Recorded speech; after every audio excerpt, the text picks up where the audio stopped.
Hello and welcome to the Potential Psychology Podcast. I'm your host, Ellen Jackson, and it's my mission to share the science of human behaviour in a practical, fun and inspiring way. In each podcast episode, I interview an expert from the fields of psychology, well-being, leadership, parenting or high performance. I pick their brain to uncover what they know about living well, what tips do they have for you and I quiz them about how they apply their expertise in their own life. Join me as we discover simple, science-backed ways to live, learn, flourish, and fulfill your potential. Welcome back to the Potential Psychology Podcast. I hope you are happy and thriving as you listen in today, and that if you're not, that you are kind to yourself and that you're taking the simple steps that you know you need to take to look after yourself. Before I introduce today's guests, plural, I want to make a quick observation about psychology, so indulge me for a moment. I know many of our listeners have some degree of exposure to psychology and psychologists. You might have done some units in psychology at uni, you might be studying psychology at the moment. You might be a fully registered and practicing psychologist, because I know we have a few who listen in. You might be seeing a psychologist, or you might have always wanted to be a psychologist. Or perhaps, like all of us, I'm sure, you're just fascinated by human behaviour. And I've had a couple of conversations recently that really reminded me that psychology as a field, just like people themselves, is incredibly diverse. Our training can be quite different depending on when and where we studied. As we follow our individual paths through the field, we're drawn to different areas of work, different approaches to working with people, different areas of specialty perhaps. And as it's a field that really strongly emphasises continuous learning and growth, both in our knowledge and in our ways of relating to the people that we work with, this thing of being a psychologist is a constantly shifting, moving, dynamic beast.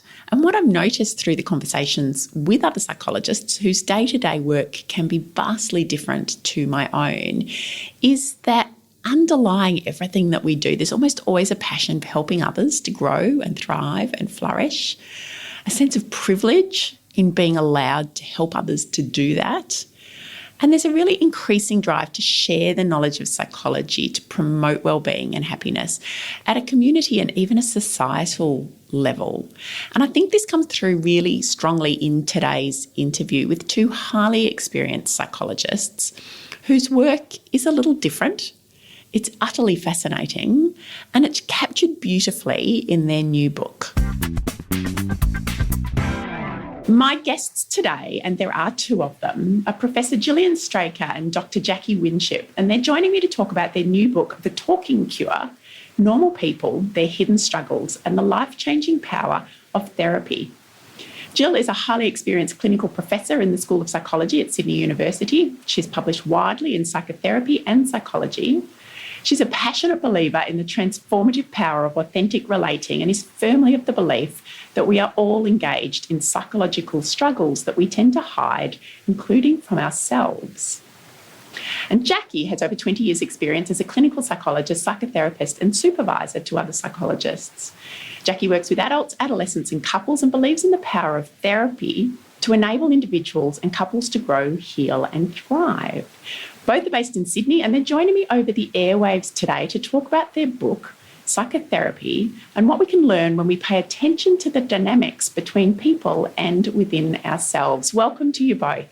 Well, thank you, Ellen, and thanks for inviting us. I have been reading your book, The Talking Cure. I was very fortunate to get a pre-released version from Ali at Pan Macmillan, and it is fascinating. I was just saying before we started that I'm learning so much about the psychoanalytic or psychotherapy itself, which I'll ask you more about and get you to explain to our audience shortly, and about myself and about the inner processes that go on within us and where these might come from and how they might manifest. So I've been really loving it and really appreciate, as someone who's done a bit of writing myself, how well you've walked that line between what we might call psychoeducation, which is really just explaining psychological concepts to people, and these are pretty complex concepts, and storytelling that makes it engaging and interesting and relatable. So well done for that. And I'll start by asking, well, firstly, you open, because the other thing I really enjoy is that you have included a lot of popular culture references in the book, which I think also makes it interesting and engaging. So who of the two of you is the film and TV buffs? I would say that in terms of popular references, I think that Jacqui has to take the credit for that. Jacqui, the book opens with a reference to The Sopranos, that iconic TV series. Why The Sopranos? Well, actually, Jill was the one who came up with the reference to The Sopranos, so I'll kind of credit that back to her. But I guess it was one of the first times in television that we got some sort of insight into a psychotherapy relationship, and a difficult and complex one.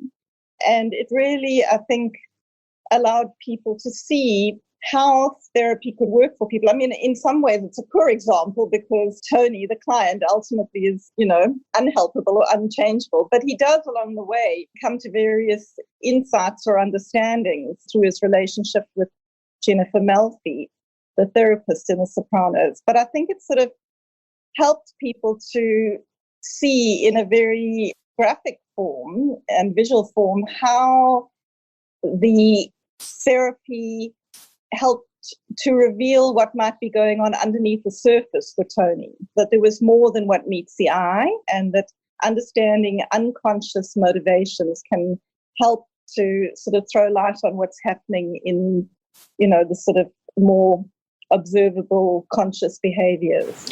And when we're talking about therapy in this context, so in your book and in this example in The Sopranos, we're talking about a psychotherapeutic approach that might differ a bit from what some of our audience might have experienced as therapy. What is psychotherapy as you're describing it?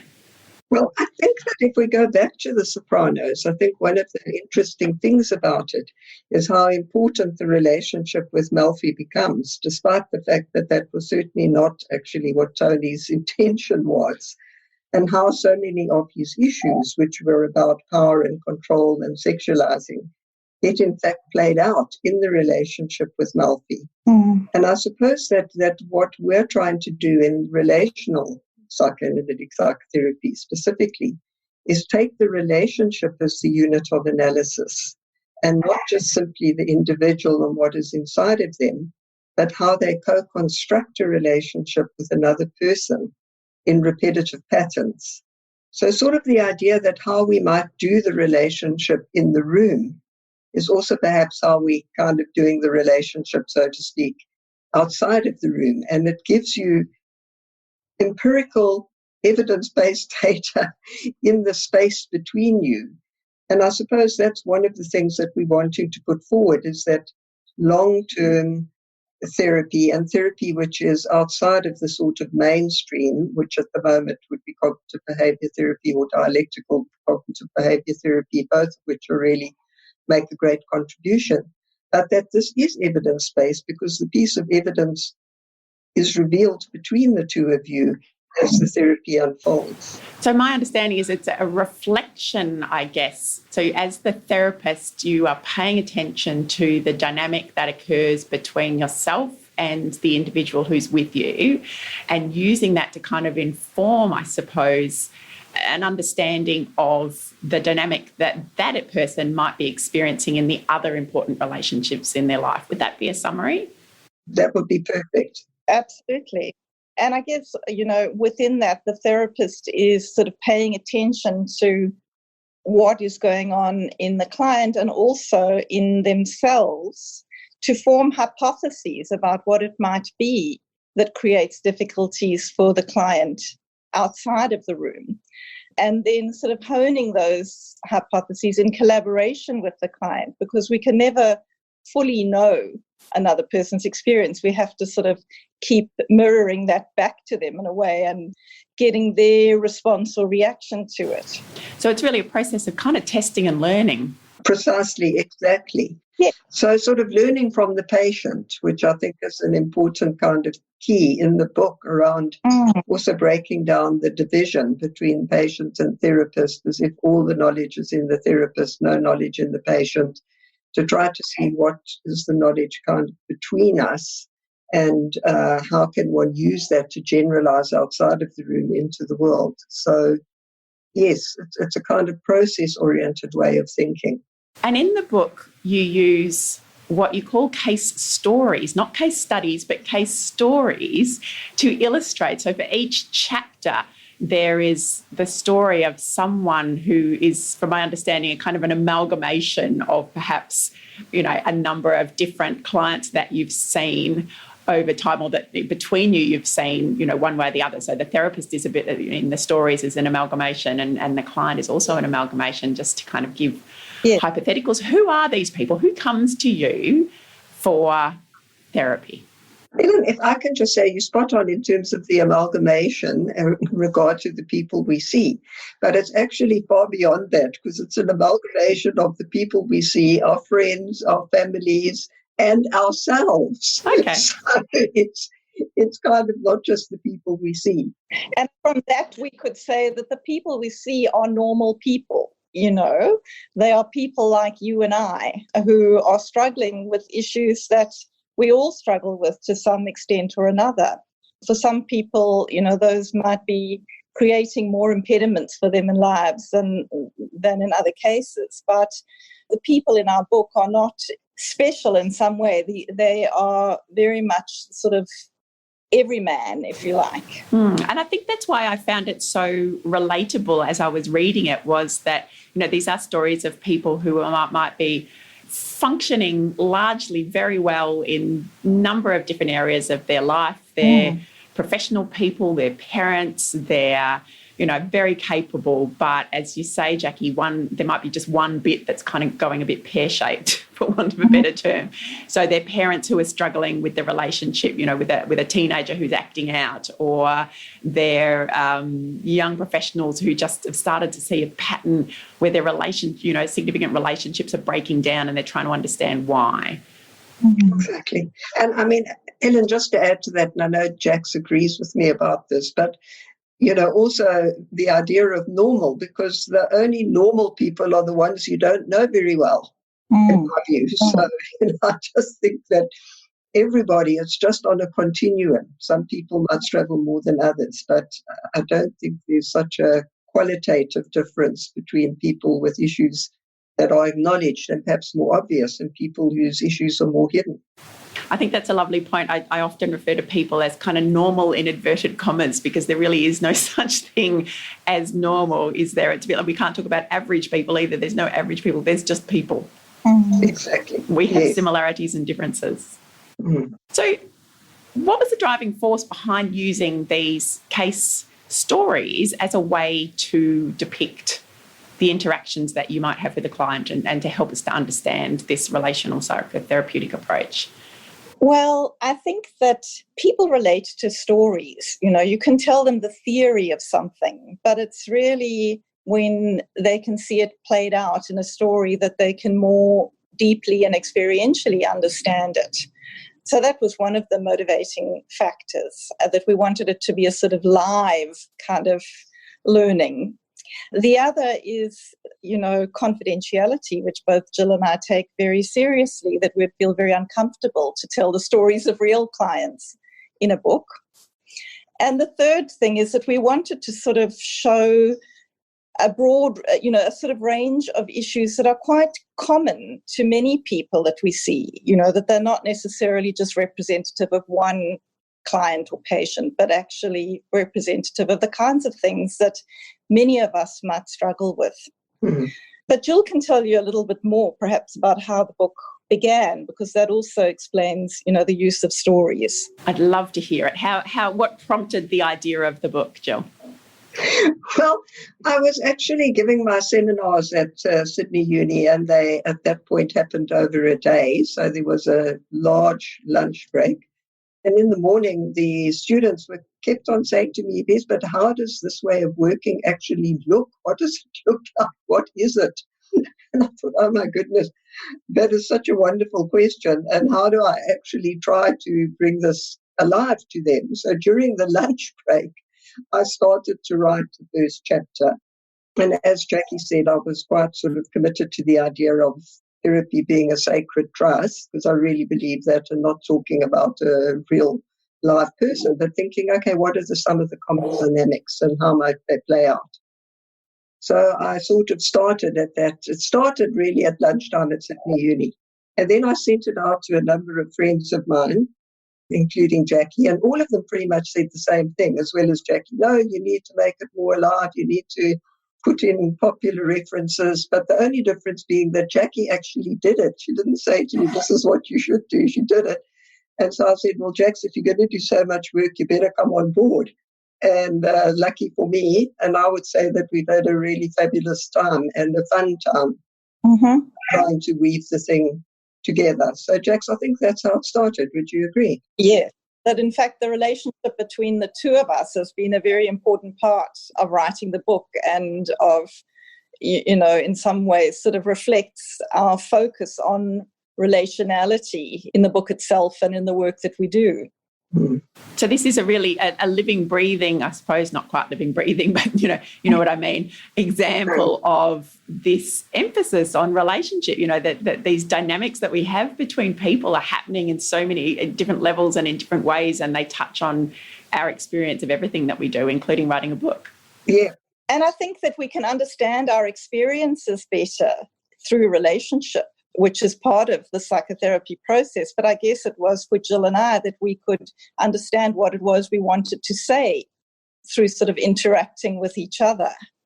And I think it's wonderful that you've made the experience of writing a book a positive and fun one, because as somebody who has written a book before and knowing a lot of other people, for a lot of us, it's actually a long and torturous process. Well, Ellen, it was certainly long.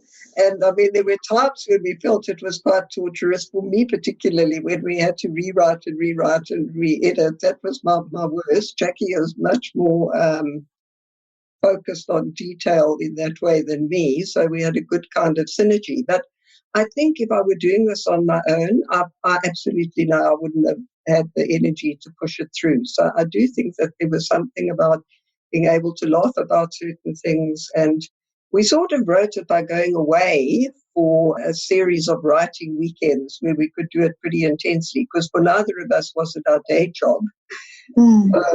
We combined it with enjoyable sojourns in the house of a friend of ours, Caroline and Chris, who made their house near the sea available to us. So it became enjoyable on a number of levels to do the job.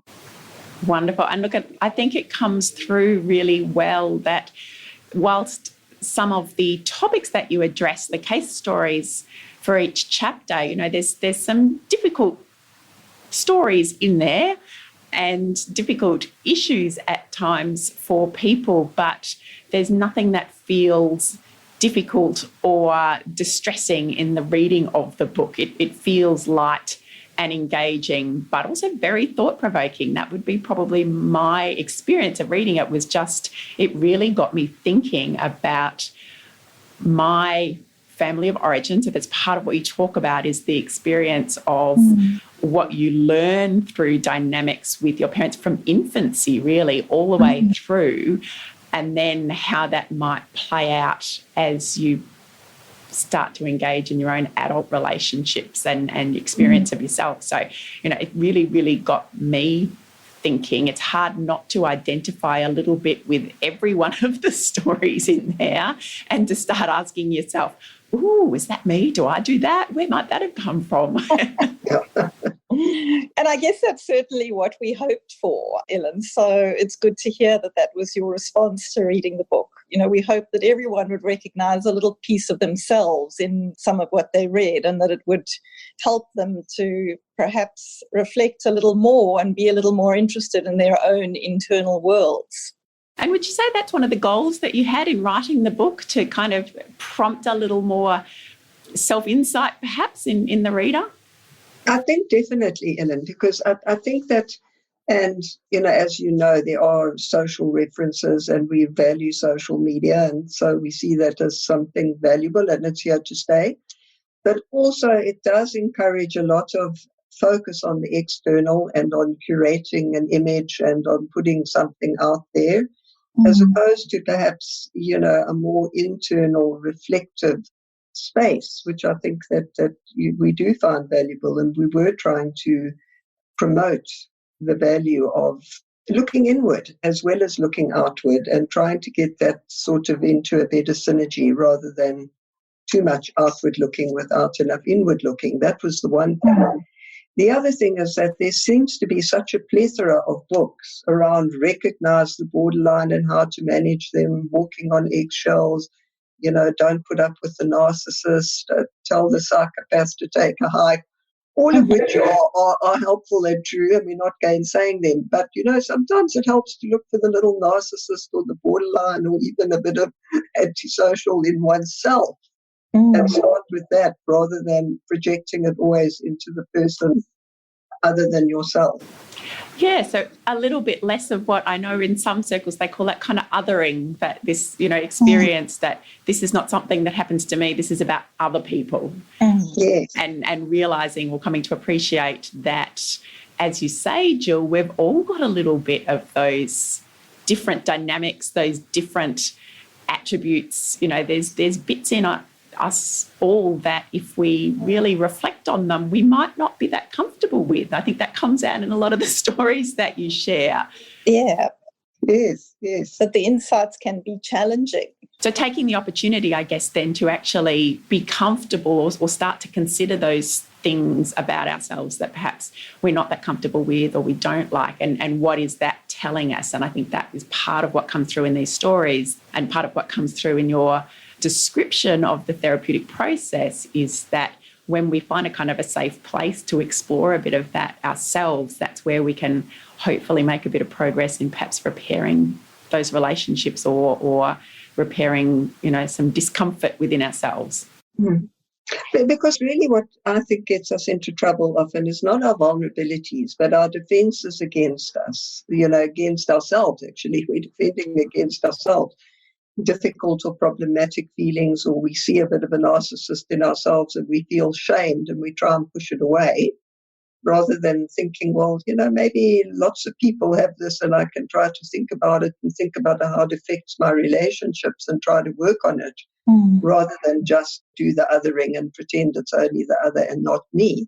And I also loved, Ellen, what you said when you said that you found yourself in a lot of the stories, because I often say when I'm working with the students, if you find that you've got a smorgasbord of diagnoses, you're doing fine. If you're stuck in one, you've probably got more of an issue going. I do sort of, think that about all of us, that, we all have little bits and pieces of ugly feelings or not such good ways of relating or being. And I think perhaps to add to that, it's, that goes to the importance of the psychotherapeutic relationship, that it's one where people can come to feel safe enough to be vulnerable and to look at their own sort of flaws and perhaps, as Jill calls them, ugly feelings, without sort of fear that they're going to be demonized for them or judged. And, that sort of allows the space for those to be aired and understood and worked with. Whereas perhaps it's quite hard for people to do that with a friend or with their partner, where, there are a lot more sort of vested interests and perhaps more of a need to be defensive about those aspects of ourselves. Yeah, and there's some sort of themes of self-compassion in there as well, isn't there? This kind of acceptance of the self as just being a human with all the flaws that come with being human, and acceptance that that's okay. But as you say, Jacqui, it can be really hard to do that in relating to the other people in our lives because of the dynamic we've created, because we don't want to feel judged or feel like, admitting that we can be narcissistic at times is unacceptable. And shameful. And I think shame is such a toxic, difficult sort of emotion, which is why we do try to talk quite a bit in the book about, shame and how it sort of really inhibits one from, self-compassion, which would be a much more helpful way to go, because then you can really look at it and say, okay, and it plays out in these particular ways. Because I think we're also trying to say that the same dynamic can play itself out differently. So you can sort of feel perhaps easily intruded on. For one person, it might go to being exceptionally shy, but another person might defend against it and become rambunctious. So it's also looking at the fact that the same internal experience or difficulty can play itself out in multiple ways. Yeah, I mean, I think it's the recognition that there are kind of common issues that perhaps we all struggle with, but that we're also all very unique and that we express them in very idiosyncratic ways. And there's not a linear kind of trajectory that we can draw from, for example, one childhood experience to one definitive outcome, that it's very complex and influenced by a myriad of different things. And that, I think, came through really strongly in the stories, because you quite often reference back to other stories as you discussed a particular individual and their circumstances. So, I can think of two where there were mothers who were dealing with difficulties in relation to their daughters, or it was their daughters' behaviour they had concerns about, and how, on the surface that might look like the same scenario of a mother with a daughter who's acting out in some way, but the actual dynamics that had led to that situation as you explored them were quite different. Yes, and I think, Ellen, what we were also trying to do was to look at the fact that I think, first of all, I think mothers particularly get a bad rap. They really do. And everything is sort of, blamed on the mother. And, it's almost a bit of a stereotype that it's the intrusive mother and the absent father, and you can map that onto anything. And while that is true to some extent and it plays out, parents on the whole do the absolute best they can, usually. I mean, you do get some terrible abusive parents, but not too many. And I mean, one of the questions you asked us, which I thought was interesting, that if parents are thinking about their children, what should they avoid? And I really thought that through, and so did Jacqui, because we talked about it before we met with you. For me, it's around the fact that it's usually not a behavior, but there's some issue, conflict, trauma unresolved within the parents that then gets externalized and played out outside of an awareness, which is why it's sometimes so slippery and difficult, and why that one chapter is called, well, why is my child a monster when I tried so hard? And I think that's absolutely true. So that's on the one hand. And then on the other hand, when we're sort of looking at issues, it is the nurture and the environment, but there is also the constitution. I do think some people are born with a greater predisposition to anxiety or depression. Then I also think, the kind of atmosphere of our times is really important. And I think we are in unsettled times, with the new generation and climate change, all the conflicts that are building up, North Korea, the Middle East, Brexit. I don't think people are completely unaffected by the in general instability and insecurity.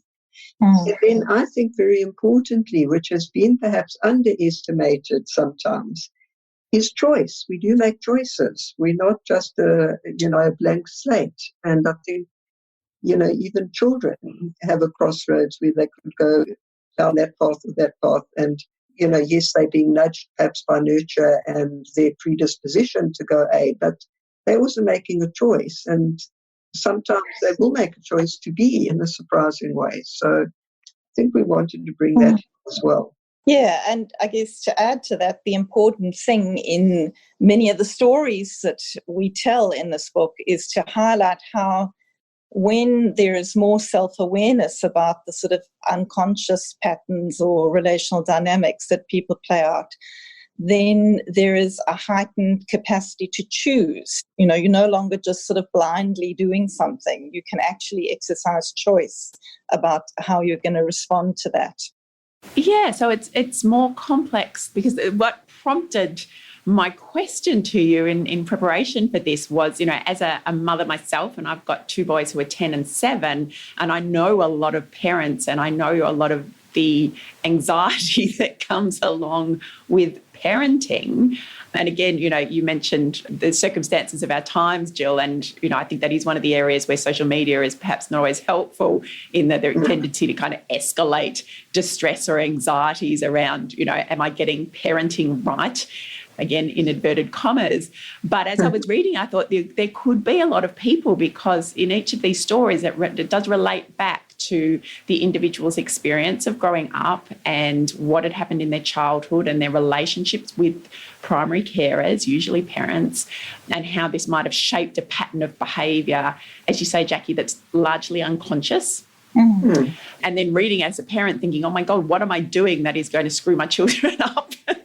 Yeah, and actually, I laughed when I read that question, what would we say to a parent who's worried they might screw up their children later in life? And, my immediate response was, welcome to the club.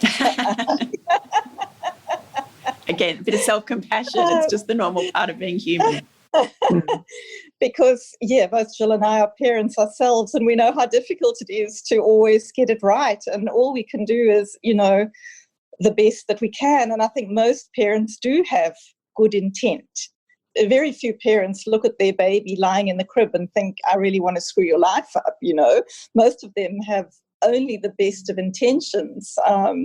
But we're also all prisoners of our own histories, and we can't always get it right. And I'm often comforted by, the words of the sort of famous pediatrician and psychoanalyst Donald Winnicott, who said, we only have to be good enough as a parent to kind of pretty much do a good enough job so that our children can be, productive and happy in the world. But we can't guarantee that they're not going to also have their own issues and dynamics that stem from their experiences with us. As we do from our own experiences with our own parents. Yeah, that makes perfect sense. And I think too, what I love that quote, that you can only be enough and do enough, because that's something I remind myself too as a parent, like doing my best, that's all I can do. But also, Jill, your mention there of just how many complicating factors there are in these situations, that yes, there is this dynamic that may play out, but that is one part.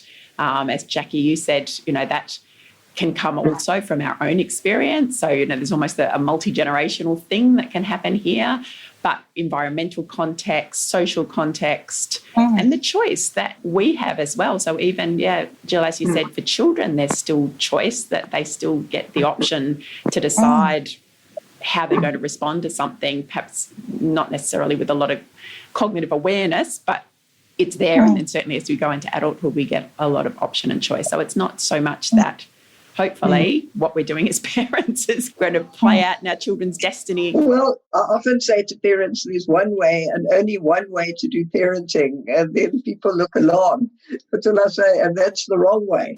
So once you can accept that you're going to make mistakes and that it's inevitable, I think that it's kind of helpful, because you're less hard on yourself and less anxious and tense, therefore. So, and the other thing, as you were talking, just to complicate it even further, I think we so often underestimate the influence of siblings. We underestimate the influence of school and teachers and what's happening in the playground. So, the parents, and particularly the mothers, get bad raps, but there are just so many other factors that really push upon, the outcome for one's children and for oneself that we can't fully account for. Yeah, and we can't be responsible for either, or feel the pressure and anxiety about feeling responsible for. Exactly, yes. In the introduction to the book, you do offer some commentary on, I suppose, the state of mental health or our mental health system. And I'd love you to expand on that for our listeners, if you could. Yeah, one of the things is that there has been an increasing move towards diagnosing behaviours. Even if you look at the DSM, the diagnostic manual that we use, there's been a proliferation of diagnoses. And so there are new words to describe and diagnose behaviours or conditions that there weren't 20 or 30 years ago. And I think that the impact of that is to sort of see many variants of behaviour as being some kind of illness or to promote a bit of an us and them mentality where, there are those with a diagnosis and those of us without, rather than, holding a sort of broader spectrum of wellness, really, And there's a focus on on mental health and the illness aspects of it, rather than focusing on how we can promote well-being more generally. The other thing is that in terms of responses to it, government responses or programs, yes, it is a good thing that in Australia people can access some funding to see a psychologist, but it's limited to 10 sessions, which really focuses the field on a sort of short-term response to what I think are often very complex issues. And of course, that's driven by budgets and costs. And it isn't necessarily what's going to be in the best interests of people. Well, just to add to what Jax was saying about the diagnoses, because diagnoses we sort of treat as if they're an actual entity, a thing, but in fact they're not. And there are huge fashions in diagnosis. So, there can be a fashion which sweeps a kind of a 5-year period where schizoid personality disorder is sort of the most popular diagnosis. Or, for example, schizophrenia, is diagnosed more frequently in the United States than it might be in England. Homosexuality was considered to be a pathology until very recently, and then was actually dropped from the DSM. So they really are descriptive labels rather than entities, and I think sometimes we can forget that a bit. So that's the one thing I would want to say, which isn't to say that sometimes having a shorthand at something descriptive can help, but not if you use it to confine people and box them in, rather than to try to increase their degrees of freedom.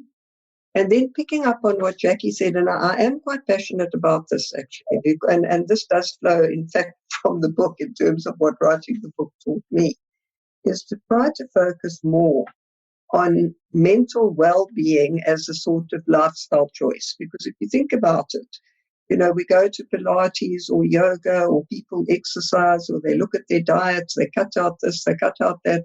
We've got wonderful lifestyle choices, no smoking, trying to limit drinking, trying to limit sugar intake, which will have a massive impact on Medicare in terms of prevention, saving money. And I would say that if we could look at a focus on sort of thinking about ourselves, our styles of relating, and our ways of being in the world in terms of transgenerational transmission of difficulties, and also in terms of children growing up, and start seeing the value of prevention, although it looks as though it's costing a lot, and in one way it is. In another way, if you say, okay, then there's going to be fewer teenage suicides, fewer self-harm people, fewer admissions to hospital, because we are thinking about mental health as well-being and as a lifestyle choice. So that's where I go with it. And I think that's such a wonderful point, Jill. That's something that I'm personally very passionate about, and it's been part of the driving force of having this podcast, is to be able to help, I suppose, just spread the word of well-being in that positive sense and in a psychological sense, so that we can help to try and prevent maybe some of the struggles that people have. I think it is taking that longer term view. And I often get, I probably drives my husband bonkers, because we'll hear on the radio or hear in media about, issues of mental health and mental health this and mental health that. And so often, even when we're using the term, we're actually talking about mental ill health. We're not talking about mental health at all. And in workshops I'm running in workplaces, when I talk about these topics, I reflect to people and say, look, when I say the term mental health, what comes to mind? And I'll get a list of symptoms and diagnoses and struggles. And I say, is that really mental health? If I asked you to say what is physical health, what would you say? And then they say fitness and strength and, all of those sort of positive terms. So, being able to hopefully get to a point, and I think this goes to what you were mentioning, Jacqui, that having a diagnosis is almost a prerequisite now to get the help that you need. And yet it's such a short-term way of thinking about mental health, as something that we should be seeking to achieve. I'd love it if we got to a day where people just went to see a psychologist for the insight that it gives and to boost their well-being and to make sure that they're on track rather than having to get to a point where they feel that something's gone fundamentally wrong. Yeah, we would love it too, Ellen. We're all talking the same language. Yes, we are. And trying very much to promote that. And if you think about it, even in writing an exam, sometimes to go from 50 to 70 is not as difficult as going from 75 to 85. And yet, think about the society, think about the contribution. If we could think about trying to actually get that extra possibility, which for me, if I think about sort of mental well-being, what does it involve? Well, I think for me it involves connection, big time, and there's so much research now showing that depression is linked to lack of connection. It involves agency, and again, learned helplessness and all of that connected to depression. Choice.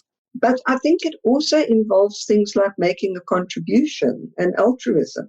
So if you are sort of promoting mental health, and really meaning mental health now, not mental ill health, and also seeking meaning as the fourth one. I was thinking it's the 3 C's and the fourth one. If one can promote that as an atmosphere of the society, I think that you will be promoting a much better emotionally and mentally sort of happy. Not only happy, I hesitate to use the word happy, and then I think, well, why not? A population that's invested in well-being and not just invested in only me, I think, because I think mental well-being is moving away from only me to thinking about we in a really meaningful way. Yeah, I think they're excellent points, and I agree wholeheartedly, particularly with one of my favourite topics to talk about is the role of meaning and purpose in life and what that does to contribute to our sense of well-being and happiness and contentment, but also, when I went talking in workplaces, drive and motivation and productivity and those things that have a kind of a positive flow-on effect as well, and getting into that positive well-being spiral, which we do get the opportunity to do through our work, but not always, depending on probably a lot of the stuff that has a lot more to do with your realm of expertise around the relational dynamics that occur in workplaces. But Ellen, it's so important you've said that, because I really do think that these dynamics play out hugely in the workplace, because if you would ask me to reduce, and it is reducing, sort of 2 drivers for all of us as human beings, it would be the access of power and the access of intimacy.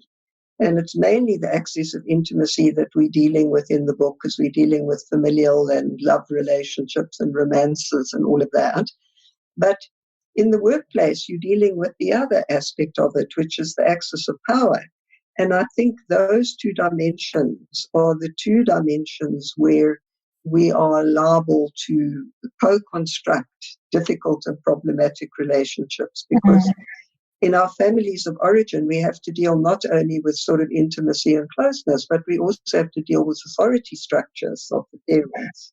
And how we relate to that will also majorly translate into how do we deal with our siblings, colleagues, and how do we deal with our parents' authorities in the workplace. I'm going to go investigate a bit more into the axis of power, because that does sound very informative, especially for the work that I do. And yeah, we often talk about in workplaces how managing is often like parenting, and those sort of structures, they do kind of parallel our experience of relationships in our family lives and our other important relationships. I think there's one other question that I'd really like to ask you both before we finish up, and that is, because this has kind of got me thinking and it quite fascinated me reading the book and reading the stories, is what's it actually like to be a psychotherapist using this approach? Because you are playing a much bigger part in some ways. My understanding, and again, I'm not a therapeutic psychologist, is that a lot of us are taught, that we don't play a part in this. It's not about the therapist, that, we're separate. It's all about the client. But using this approach, the therapist does actually have a really important role to play, far more integral. So what's it actually like to live and breathe that? Well, I mean, certainly the therapist and who the therapist is integral in this approach, because it's a relationship, and a relationship always involves two people, and it's looking at what emerges in that. But I'd say for myself, it is an honor, I guess, to be so up close and intimate with somebody else's story and their vulnerability. And, you know, we're in a very privileged position to be able to share in those stories. You know, not to say that it isn't sometimes hard and confronting and people can be difficult, but really it is a very special kind of relationship to have with a person, and to be so privy to the intricacies of their lives and their stories. Yeah, I would totally agree with that. You know, for me, it's a huge privilege to actually be in that kind of position of trust. And I think it's something that one has to take really seriously about confidentiality and not being careless about how one, you know, might talk about patients, which is why we've got stories, not case histories in that way. I think there's also quite a lot of responsibility when people are very, very distressed, and you might be worried about them and, you know, their state of mind, and if they're feeling suicidal, or you're worrying about, you know, people covering over the pain through addictions. And so there is at times a lot of responsibility, but I certainly wouldn't swap my job for anything. And I totally, you know, agree with Jacqui that there is something extremely privileged and rewarding about it.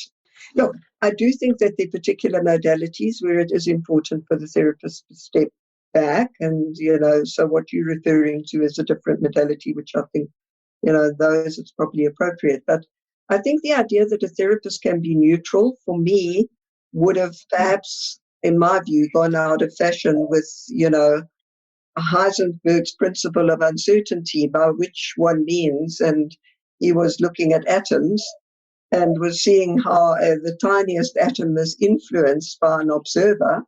So if an atom is influenced by an observer, how on earth do we actually think that a person is not going to be influenced? So I think the idea of neutrality doesn't stand up. And if it doesn't stand up, then I think that there's a responsibility, not just, as I said, the responsibility toward the patient, but there's a responsibility to keeping yourself well honed, which is why I think that therapists should periodically drop back into their own therapy, and they should most definitely continue all the time to be in peer group supervision or to seek consultation if they've got a particularly difficult person they're working with, so that you're not just getting fooled into thinking, well, because I'm reacting to this person, that means that my reaction is a fact, rather than, you know, what really might I be contributing and how am I co-constructing what is happening.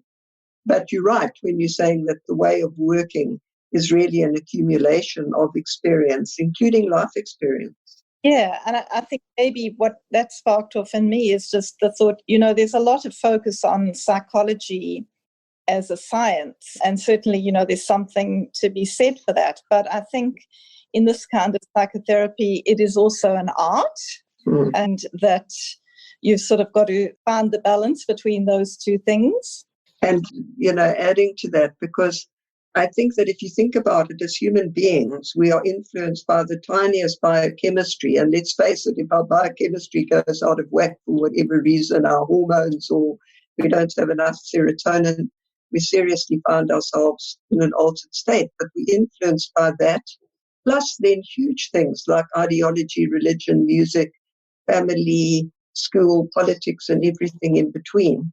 So I think to have a truly scientific way of reducing that will lead to exactly that, a reduction, and not necessarily in our interests. At the same time, it's not that there isn't, it's a bit like, you know, in a hand of cards, like bridge. Every hand you play is unique, but there would be a general kind of way of thinking about it and a general kind of set of rules. And I suppose that, you know, that's how I see it. And going back to the fact that this kind of therapy is often criticized as not being evidence-based, yet I would argue that the evidence is there in the behavior in the room if one wants to actually go to evidence. So it really is walking a wonderful line between that art and science that you mentioned, Jacqui, and taking into account all of the wonderful complexities of what it is to be human.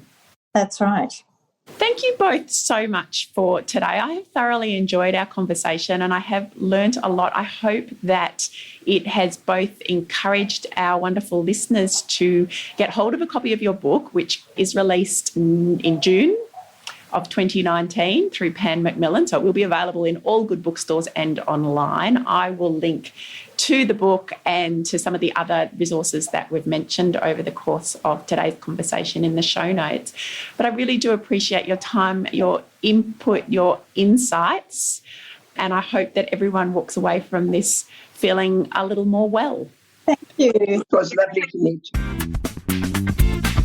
That was Professor Gillian Straker and Dr. Jacqui Winship, authors of The Talking Cure, Normal People, Their Hidden Struggles and the Life-Changing Power of Therapy. And The Talking Cure is published by Macmillan Australia and will be available both online and in bookstores in June of 2019. You'll find a link to the book, Jill and Jacqui's bios and their tips for self-insight, self-acceptance and happiness in the show notes for this episode. So pop over to potential.com.au/podcast. There you'll also find a new feature of our show, a full transcript of this interview with Jill and Jacqui. Perfect if you like to read as well as listen, or there was detail in the episode that you'd like to revisit. You can also download the full transcript in the show notes. Head to potential.com.au/podcast. And while you're on the website, I'd encourage you to sign up for our newsletter to get the latest news on upcoming guests, links to our associated articles, perhaps some behind-the-scenes detail from here at Potential HQ. You'll find a link to subscribe on the website at potential.com.au. And we'd also really love it if you'd spread the word about the podcast to your friends, your family, your colleagues, or anyone else you know who is fascinated by human behaviour and you think would like to live a happy, healthy life. So what do we have coming up for you next week? Well, we will be exploring the well-being of our judicial officers, our judges and our magistrates within our legal system. And this may not be a profession you've given much thought to. Most of us probably haven't. But our judges and magistrates make decisions every day that affect people's lives. And they play a pivotal role in our democratic system. And they do a job that's stress-prone with phenomenal workloads. They're often professionally isolated. They're intensely scrutinised. And they're regularly exposed to highly traumatic material. And all of that in combination would just have to mess with your well-being, wouldn't it? My guest for next week knows all about this. Carly Shriver is a lawyer, clinically trained psychologist and award-winning empirical researcher with more than 10 years' experience in judicial education. And I'll be talking to her about our judicial officers, their work, their challenges and their well-being. It's all part of some recent research that she's had published. It's an interesting topic. That is next week. It's episode 48 of the Potential Psychology podcast. Thanks for listening. And as always, have a thriving and flourishing week.